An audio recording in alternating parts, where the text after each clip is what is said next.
Peringatan dari Polda Bali dan Polres jajarannya bahwa akan menindak kendaraan dengan plat nomor polisi tak sesuai aturan bukan hanya gertak sambal semata.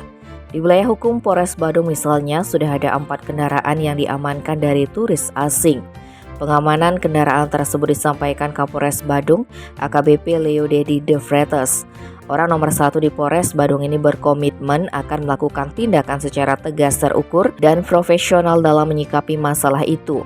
Sayangnya Leo tidak membeberkan identitas kendaraan yang diamankan ataupun pemiliknya. Dalam upaya memberangus pelanggaran plat nomor polisi kendaraan ini, pihaknya mengerahkan satuan lalu lintas, bahkan turut menyertakan Sabara, Bak Ops, hingga satuan reserse kriminal.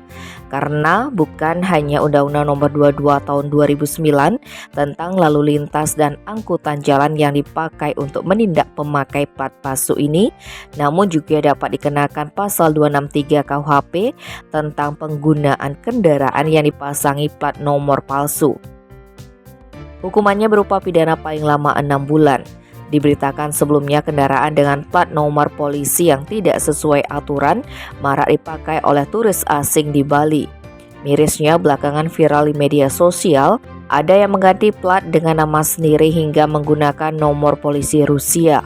Hal itu pun menemantik tindakan dari Direktorat Lalu Lintas Polda Bali. Kabid Humas Polda Bali Kombes Pol Stefanus Satake Bayu Stianto membenarkan Ditlantas Polda Bali beserta jajaran akan menindak para pelanggar pemakai plat nomor polisi yang terkesan nyeleneh tersebut. Bahkan dengan tegas, mantan Kabid Humas Polda Sumatera Barat ini mengatakan aparat akan menyasar terutama pengguna nomor polisi Rusia. Langkah dan upaya yang diambil jajaran Ditlantas dengan meningkatkan patroli terutama di kawasan-kawasan wisata seperti Kuta, Minyak, Canggu hingga Tanah Lot, termasuk Ubud dan kawasan wisata lainnya baik di Denpasar, Badung maupun Gianyar. Tentunya dalam patroli polisi juga melaksanakan penindakan tilang terhadap para pengendara yang ditemukan melanggar lalu lintas yang ironisnya disebut didominasi oleh warga negara asing atau WNA. Tim Bali Express melaporkan.